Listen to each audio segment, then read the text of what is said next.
like this podcast is all about relationships, Right. and then everybody's individual stories about how that comes into it. Mm. Mm. Okay. Great. Yeah. So, welcome to Break the Mold with Anwyn. I'm here today with Eliza Terry, and she is she's an Iyengar yoga teacher. Would you say Iyengar? That was my Predominantly. original teacher training, but I no longer teach Iyengar Okay. style. Yeah. Yeah. And so you've been doing yoga and mindfulness for about 26 years. Yeah, 1997 officially I started. You take a meditation class. Mm-hmm. Yeah. Yeah. And maybe you could explain a little bit more about your journey with that. Sure. So I did begin with Iyengar yoga teacher training in Melbourne in 1997. And that was a really great base. It feels a little bit like learning classical music to me, a little bit like my children have done with musical instruments, where you Mm, learn a lot of technique, alignment, safety, anatomy and physiology, nervous system. However, as I've grown through teaching yoga and meditation, I have also moved through teacher trainings in classical yoga, which was a 4-year diploma, which I did to add a little more meditation and philosophy to my practice and my teaching. And I've also done smaller teacher trainings in yin yoga, yoga for aging, chair yoga, accessible yoga, trauma informed yoga, and then lots of meditation teacher trainings in mindfulness-based meditation, visualization, chakras, mindful mm. self-compassion, vipassana, insight meditation, etc. So yeah, it's an ongoing process of learning. I love attending and Mm, deepening my work. It can yeah, all be blended together. So now I would call my classes a blend of all of that I've just mentioned. absolutely. Yes. And I experienced that. It's so beautiful. And it's so lovely to see you expanding your professional, development in that way, because we get to benefit from that. Yeah. Yeah. Yeah. It's really lovely. Yeah, I remember the chakra one was particularly interesting because it's like when these things happen, the world, turns up for you, like things Yeah. start to show up that are Mhm. aligned and similar. I think that's the really interesting thing about that kind of work. Yes. Yeah. It can point you in or point out what you already know, but were Mm, not consciously aware of. yes, Yoga it's really the brings awareness. what's unconscious into the conscious, and it allows you to let go of what you're generally conscious of, which is just busyness and doing, to let that come into the Mm, background and let the unconscious, subtle come into the foreground. mm, mm. And we've been taught that the our body is actually the unconscious mind. So Mhm. it's when you tap into that, it's interesting because that um, yeah, like the mindfulness at the end of the class is quite a beautiful process of amalgamating it all together, I Mm. feel. Mm, Yeah, often by the end of the class, you're really ready to go into that very subtle, energetic level of your body or the unconscious. mm, And the whole class is really taking you there to that part of shavasana or meditation or stillness at the end of the class. That mm. that's the most important part of the class. Yeah. And it was also a really beautiful service that you provided during the COVID years, Mm. like when it was at its height, because it was like, for me, it was like my rock, like something that I was certain of, even if it was online with Mm. young Harry Yes, in the background there doing his own downward dogs. yes. Um, yeah, and so it was something that, we could be sure of, and it was really beautiful and nurturing that you held that space for us all. Yeah. So thank you for that. It was a pleasure. It was Yeah. good for me too to continue practicing. Mm, When yes. you offer something as a teacher, as you know, it makes you practice, and it's a really great Mm. way to make you practice. So that rhythm and routine is my practice as well as providing that for others. Yes. Yeah. Yeah. And your classes have become very popular that you're all completely booked out. Can't fit into my classes, unfortunately, but there's a lot on offer around our town Yes, and our there area. are. So there's lots of places to go, lots of great yoga teachers here in Castlemaine. Yeah. So how long have you been with your partner? Well, Tony and I met in high school in year Oh 11. wow. Yeah. However, Good. we, for about 10 years, had a bit of an off and on relationship, sometimes for 3 years at a time, but then some gaps as well. And probably in our late 20s decided that we'd stayed friends all that time, even though we'd been out with other people in between, that we were pretty committed and it seemed right. So we chose to move in together and have a child and start a family. But we'd already known each other and had on and off relationship Mm. since we just turned 16. So yeah, a very long time. We're Mm. embarrassingly close to, 40 years. Oh no, nothing to be embarrassed about with that.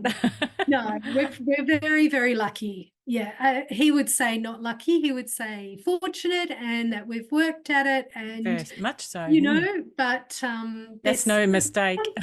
somehow there feels like there's got to be a little bit of luck involved. I don't know how you meet the right person, and Yeah. So did you yeah, go to a co-ed school? we both did, not to the same school, but we met, Oh, okay. blue light discos Yeah. and discos at the Dandenong Town Hall back Right. in the late 80s. Seeing Kate Sobrano and Kids in the Oh, Kitchen gorgeous. on Yeah. stage. Yeah. And it I was a sort of just saw her recently. oh yeah, Yeah, she's I met her. Yeah, oh wow. she was so lovely. Yeah. Yeah. Yeah. Yeah. The yeah, the Italian Social Club used to run Mm. kids. So yeah, that's where we met. And we had mutual friends, but we didn't go to the same school. No, Okay. Yeah. same area. Yeah. Yeah, so it's been a long time. And so has he done yoga for the same amount of time as you? Almost, yes, was very drawn to it like I was back in his 20s and came to my classes from the time I started teaching yoga. Oh, We, wow. we also, though, came into yoga from other body practices. So I did lots of dance and calisthenics as I grew up. We'd both done some martial arts and also things like a lot of rock climbing and bushwalking. So we were very in our bodies already. And the first few times we went to yoga, it really just clicked, I think, for both of us. My Mm. teacher happened to offer me a job Okay. and an apprenticeship with him, which is how yoga teaching used to be taught.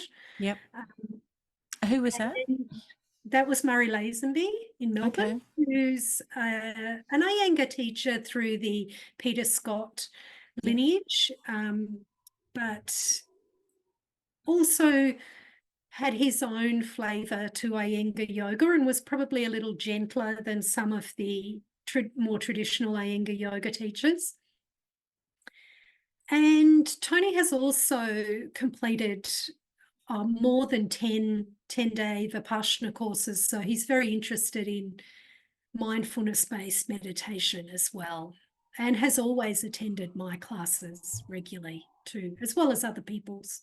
Mm, Yeah, and he's coming on my next professional development great. retreats. Yeah, one of which is actually a couples retreat, a couples Fantastic. meditation retreat too.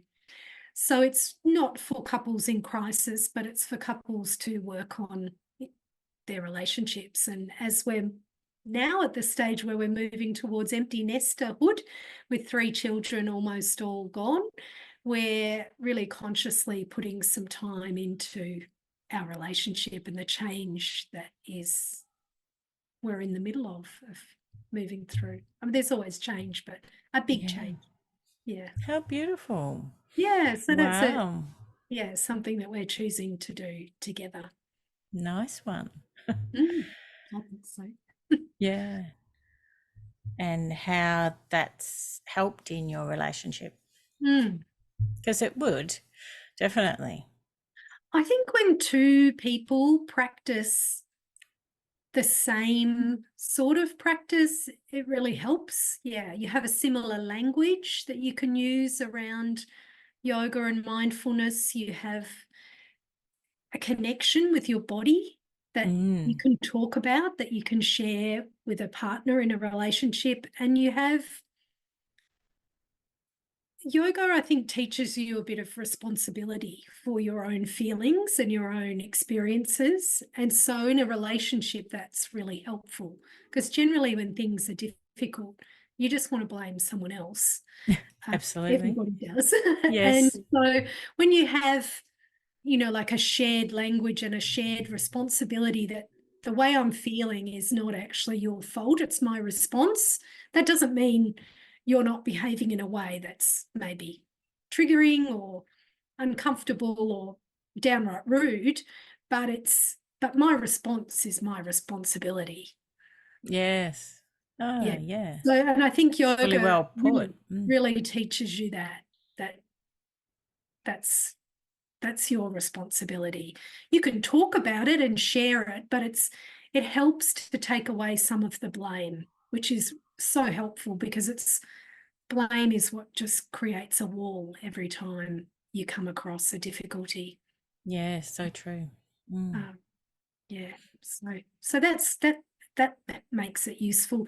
I think you learn in yoga and meditation that your brain is naturally hardwired to have a negative bias, Mm. that from our our limbic system, our reptilian brain has been designed to keep us safe, and for Yes. and fear to be our strongest emotion in Mm. life, to keep us safe. And when you know that and you feel it coming up, you can at least acknowledge that that's what it is, because you Mm. think that that is a normal response for your brain. There's not something wrong with you. And then you can work with it rather than it just being uncomfortable and turning into things like anger and blame. And if you recognize it as a natural fear response, that's all it is. And then you Yeah. work with that. Yeah, Yeah. so That's those sort beautiful. of things are really helpful in relationships, just to recognize that it's normal to feel triggered, it's normal to feel upset and angry, and it's not someone else's fault. Mm. Mm. Mm. So Yeah, so true. it doesn't mean that we don't have you know plenty of challenges in our relationship, but we've got lots of ways of working through them Yes. Yeah. through this practice. Mm. Mm. Seeing the big pictures, another one. Yoga and meditation really broadens your awareness. So there's a big picture. What are our core values here? What are our reasons for being here and being in this relationship and having these children and growing this family, and coming back sometimes to that bigger picture when you get really bogged down in the detail. That's so true. Yeah. Yeah. So all That's of those actually things. that's actually what NLP is all about too. Right. So there was two founding people. There was Virginia Satir. So she was quite specific, and Milton Erickson was very vague. And Mm. so the two things that we do in NLP is if somebody is becoming too specific, then you get them to look at the bigger picture. But then some people can be too vague and look at the bigger picture and not look at the individual things that you need, like, so there's a purpose to both. Yes. But yes, so if you are looking at the bigger picture all the time, you can sometimes be overwhelmed, you know, Mm. but then, and so then that would be a reason to bring them back to specifics. Yeah. Yeah. Yeah. Yeah. And I would call that broad awareness and narrow awareness. So good to come Yes. narrow when you need to really focus and work on a particular issue, and good to go broad when you know, when you're ready to and you're ready to open up. Yeah, both Yeah. things. Yeah. Yes. Yeah. Yeah. So that Absolutely. that that sounds like mindfulness to me. What Yeah. you're Yeah. True. describing. Yeah. Yeah, just some Well, different language around the same process. yes, and of course, NLP came from lots of different modalities. It's from psychology and from Jungian, different aspects to it. Yeah. Mm. Um. So what did you get out of Vipassana for you personally? You mean the 10-day silent retreats? Mm. I probably the greatest thing I got out of them was clarity. So just walking out of those 10 days of 10 hours a day of meditation was an internal and external feeling of clarity. Like everything felt clearer. Mm. From my sight, and literally looking to my internal feelings, to my relationships, to my friendships, to choices, everything felt clearer. That's probably the best way I would describe my experience there. Yeah. A- and you don't talk for the whole 10 days, but when you leave, do you actually say something to them, or do they ask for any feedback or anything like that? No? They, on the last lunchtime that you're there, you can start speaking from that lunchtime. So they give you about the last half day, and then the morning before you leave is you can speak as much as you like and share with other people. So that little time at the end where you can speak is a little bit like a balm on the real wound or the challenge that you've opened by being silent and pausing for that amount of time. So it really helps you to integrate back into your daily life, which can still feel very challenging. I think for some people, I didn't Mm. find it challenging, but going from not speaking, you can then speak to the Mm. people at the course. And then the next morning, after the last morning practice, you leave and go home. So there is speaking for quite some time before you leave and go home to help prepare you for that transition. Mm. Mm. Yeah, it must be interesting. I've never Yeah. done it. Yeah, if it's something you're interested in, I highly recommend it, but it is a very challenging 10 Mm. days. You need to be physically and emotionally up for that challenge. Yes. Mm. Um, do people do yoga or anything like that there? They ask you not to. They ask you Okay. just in the privacy of your own room, if you have a private room, and most of them are not, you could, and you can walk outside during the breaks, but they ask you not to do any practices, including yoga, that Mm. belong to any other traditions, only for that short time, that 10 Yeah. days. They Mm. highly recommend yoga in daily life, but for Mm. those 10 days, you're purely focused on their technique and that process, and you're fully immersed in that. So the idea being that you're creating some pressure within your energetic body for things to come up that have been ignored or pushed away or pushed under the carpet. And if you do lots of yoga and other practices that provide support for your nervous system, you're perhaps negating some of the Yes. Vipassana technique, which is designed deliberately to create some change and some movement within your conscious and unconsciousness. So they ask you not to do yoga. Is it connected to a certain religion or a practice? I think it's come out of Buddhism, but it's very much not belonging to any religion. So there's no deities, there's no images, Okay. there's no flags or flowers or candles or Oh, very icons. simple. And It's just nothing. simple nothing.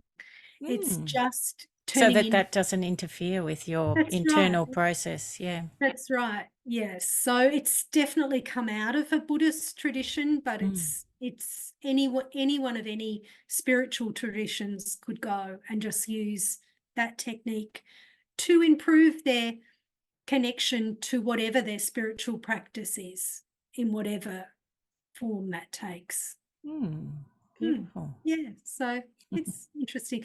I haven't done it for quite a long time. If you work as a meditation teacher or offer mindfulness outside of a Vipassana school, then they ask you not to come to their classes, their courses. Oh, Yeah, so I oh, don't actually go you're, anymore because I offer a meditation I class, see. but Tony still goes. Yeah. Okay. Mm. You're too advanced now. No, it's not You're that. too enlightened. They might say I'm diluting their technique, or they might Oh, have other reasons. They're looking yeah. for a purity of practice. Okay. So they're asking that people who offer classes don't come. So I now attend other trainings and retreats with other people Yeah. for the last 7 years or so. Yeah. And so what's important in a relationship, in your relationship to you? It's important. Or what do you value most in your relationship with your Yeah, it's a good partner? question. It's such a big question.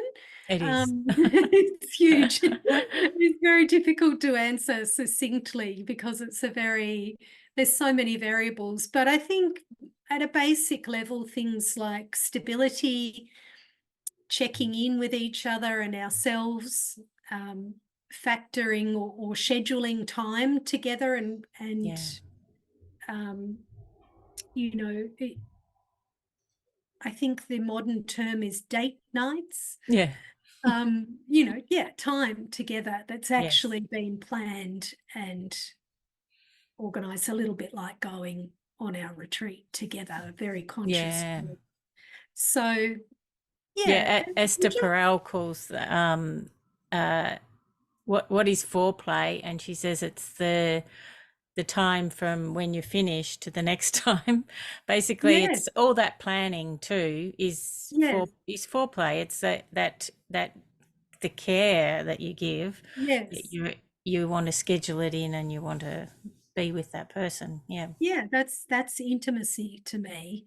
Yes. That's, yeah, spending time together deliberately, Yes. and choosing to do that in a way that both people enjoy, which is not always easy. Sometimes there are things you don't enjoy doing together, so they're not the things you do together. That makes sense. Yeah. But there are always things people enjoy doing together. So, yeah. Yesterday we went and had a spa in Hepburn together. Oh, nice. So yeah, this is they're the sort of choices that we might make. Could be lunch, could be making someone a coffee, it could be just chatting, factoring in time to pause and listen, Yes. Yes. all those obvious things, listening, checking in, appreciating what you've got, talking about the things that are going well as not what's not going well. Yeah, so true. Yeah, and sometimes recognizing that all your needs can't be met by one person, but sometimes Yes. you need other people as well. You need friends, you need family, and that sometimes they're the appropriate person to go to rather than your partner who's, maybe heard the story 100 times, maybe take it somewhere else. Maybe, maybe not. Yeah. Yeah, so just those, I think just it sort of sounds obvious and simple, but in day-to-day life, it can be very challenging. It's Yes. easier said than done. It's a practice. It's an actual experiential practice. It's not Mm. something you can just talk about. You have to actually do it. A bit like yoga and meditation. You can talk about it and it's lovely to talk about, but unless you actually do it, there's no progress. Yes. Yeah. Yeah. Mm. Yeah. Yeah. Mm. Um, and what do you think is the key to your relationship lasting so long?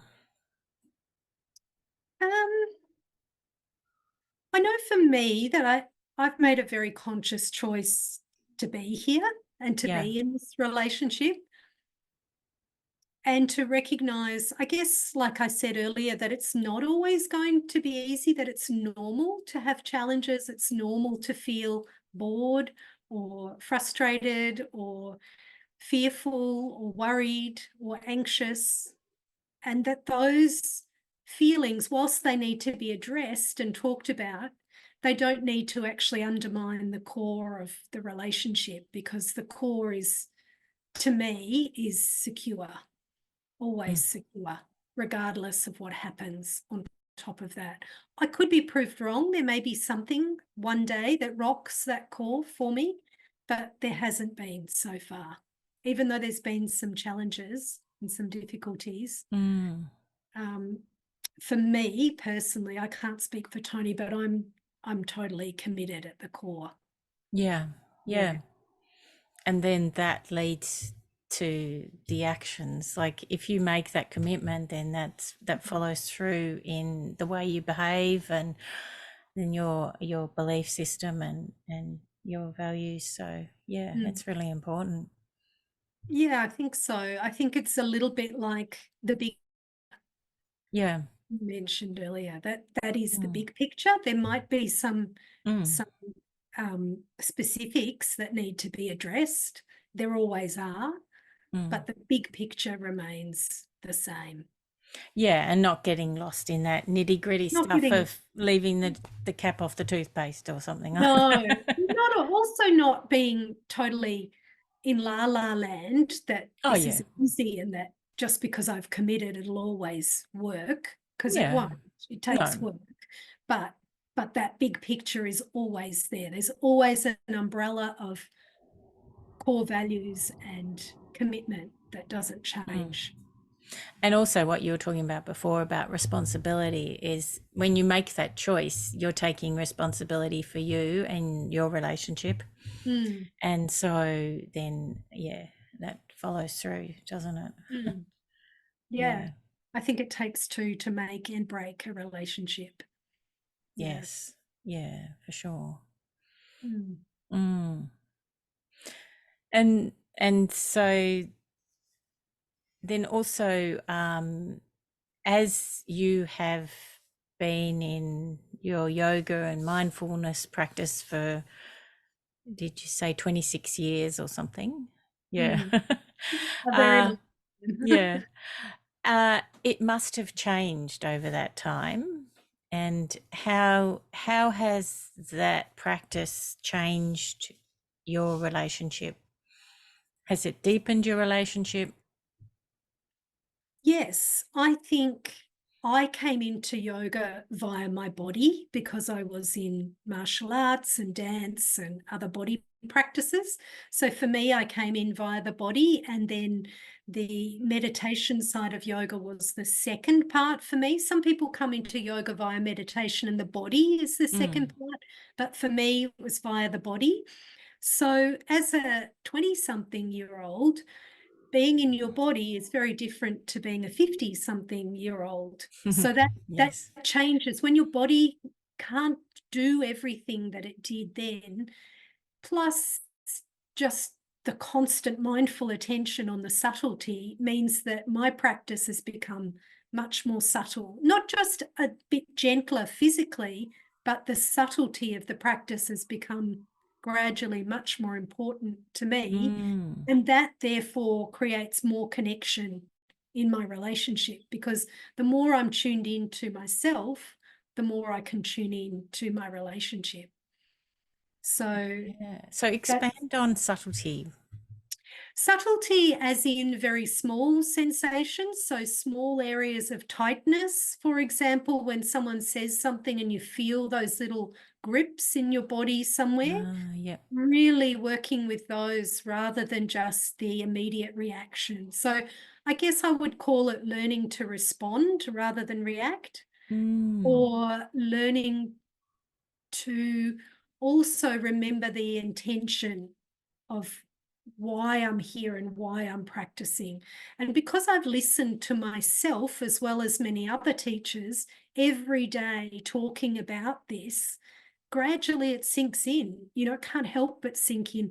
I Mm. get to hear myself say it every day because I'm You're saying it out hypnotizing loud. yourself. Yeah, yeah. So every time I Yeah. talk about tuning in and slowing down and feeling your breath, Mm. I'm doing that practice with Yes. my students. And I'm doing that practice every day for at least an hour a day, every day. So you can imagine over, nearly 3 decades, how that changes the way you tune in to how you're feeling and what you're noticing, and therefore the subtleties of what someone else might be feeling or noticing. Mm. Mm. Does that Yeah. make sense? Yeah, for sure. Yeah. Yeah. Yeah. Yeah. Yeah. Yeah. Sometimes that language is a little bit unfamiliar. It's familiar to you because you've been coming to yoga for a long time, but Mm. it can be unfamiliar sometimes to some people. I have met people, beginners in yoga and meditation, who can't feel their internal feelings or their breath moving in their body, or, that takes a Yes. little bit of practice, and it can take hearing about it quite a number of times before you really genuinely start to feel it rather than just imagining it or knowing it intellectually. To actually practice it Mm. takes a lot of time. I think that's a good point you make. It's not knowing it intellectually. You're Mm, actually really experiencing it. Yeah. mm, Yeah, that's right. Mm. Yeah, and I think those subtleties are something that I've noticed too as I've got older in mm, yoga practice. Yeah, that the little the little moves rather than those big expansive ones. Yeah. mm. Yeah. Yeah. Yeah, I think for younger people, strong, challenging yoga, if they are physically capable, can be really wonderful because their minds are really busy. They've got a lot of energy to use, particularly if they're in full-time work or study. There's a lot of adrenaline to move through their body. But I think for people as they age, we naturally get a little slower. And I really like to use that to our benefit, not to see it as a disadvantage, but rather as an advantage, so that our life becomes more comfortable, particularly emotionally more comfortable, our nervous system more comfortable. There's got to, Yeah. there's got to be And some advantages to growing old, yeah. and that's one of them. And Yeah, that's what mindfulness is about. It's about slowing down, isn't it? yeah, So, it yeah, is. yeah, yeah. So stepping So into that as you useful age. at all ages, but yeah, but particularly when you've got some time behind you that you've worked on it. Yeah. Mm. And so just going back to what you value in your relationship, so you like time together. Is Mm. that we say with our values that you can't put them in a wheelbarrow. It's like you put grandma in a wheelbarrow. She might be important, but it's not um, like it's a concept. rather than uh, like compassion or something like that. Mm. Yeah. So is there something that you look for with your partner, like some qualities about him that are really important? Yes, I guess so. I guess really simple things again, like doing what he said he was going to do. Um, Is that yeah? being where he said he was going to be. Like they're really simple values, Yes. Yeah. but they can really make people feel secure and safe. Yes. And I Mm, think if people talk a lot about doing things that they don't actually do, it can really feel a bit mm, destabilizing. yes. So I try to not um, have expectations that are Mm, so huge that they're unattainable, a bit like goals that are unattainable or dreams that are unattainable. Like they can be okay as a broad picture, but on a yeah. day-to-day basis, I guess just those really ordinary things like checking in with each other. Is this okay? Are you available? You know, did you have anything planned? Is it okay if, what do you That's think really about lovely. this? How do you spend your money? How do you spend your time? Can I borrow your car? Is that okay? Do you need a hand? What would you like for dinner? Just normal, ordinary, caring things. The way you would treat a good friend is the way Yes. you should treat your partner. They are your best friend. And Yeah. you wouldn't just dismiss your best friend when they said, I'm not having a great day, No. ever. But sometimes you feel like, or that people do dismiss such things. Yeah, Yes. it's sort of like so close to you that you forget about it or something. Yeah, that it can also almost A bit become neglectful. neglected or offhand. And again, that's also can be a normal part of living with somebody, but I think it needs to be addressed if you notice it Mm. and just get back, get back on track. I think that's that's sort of what mindfulness is. Your mind wanders and you bring it back. Your mind wanders, you bring it back. Same in your relationship. If something's off kilter, bring it back. Pause, Mm. bring it back. Pause, bring it back. What are we here for? What are our values? Why are we bothering to stay together? What are we building here? How are we growing? What are we sharing? Just keep coming back. Yeah, that's beautiful. Yeah, I Hmm. like that. Yeah, the analogy of it being like meditation. Yeah. Yeah, meditation is life. We're Yes. living it right now. Mm. I can be talking to you and my mind could think something you'll say, well, and I'll think, oh, that reminds me of something. And then I come back. I'm here. Yeah. And this is, You you're my hope teacher. I hope you come back. Yeah, of course. Of course. Yeah. Yeah. That's daily life. And Yeah. so on that topic, have you got some simple tips for people for mindfulness and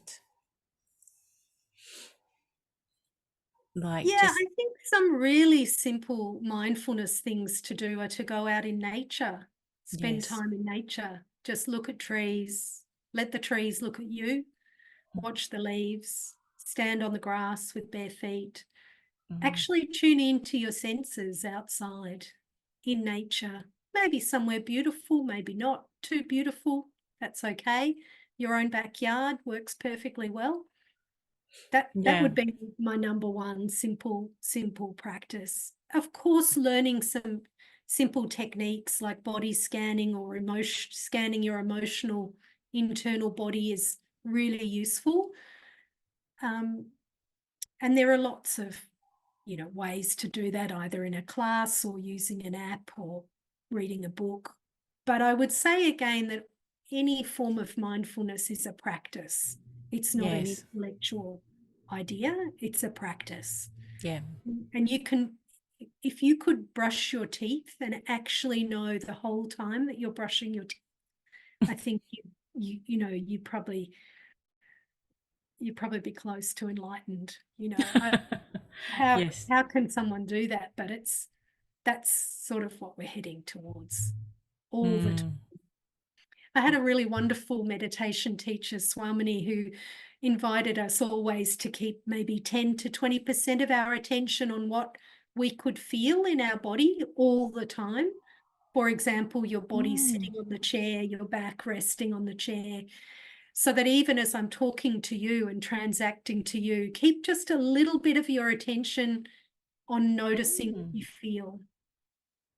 Yeah. Mm. So that's Okay. another way of bringing mindfulness into everyday life. And every opportunity you get, when you walk somewhere, feel your feet on the ground. When you change from one activity to another, maybe take a Mm. breath and pause. Any of those little tiny, easy practices are a great way to begin. You don't have to sit still for an hour. Yeah. You can do these sort of practices in daily life. Mm. Lovely if you've got some time to pause and actually turn everything off and set an alarm and sit still and watch your breath for some time. But if that feels too tricky, Yeah. just use walking, use nature, use Mm. activity. Mm. Yeah. So good. Yeah. Mm. Super simple. Mm. Mm. Some very nice thoughts there. And so, is there anything you'd like to end on? Is there any thing that you'd like to promote about your business? Or you're too busy? Yeah, no, I'm here for you, Annie. This is for you. I don't need any more business, but I'm very grateful that my classes are full, and that has taken a Yes. very long time and a lot of word of mouth. So I'm Mm. not under any illusion that that happened quickly or easily. Yes. However, I am now full, Yeah. and I wish you well on your journey with this Oh, work. thank you. Mm. Thrilling to have more people practicing more often. So Yes. Yeah. I invite you to share that, ripple that out into the world. They're lucky to Mm. have you. Oh, thank you. Well, it's been an absolute pleasure today. Um, yeah, and I Yeah, will see you in class. you will. Thank you, darling. Thank See you. you.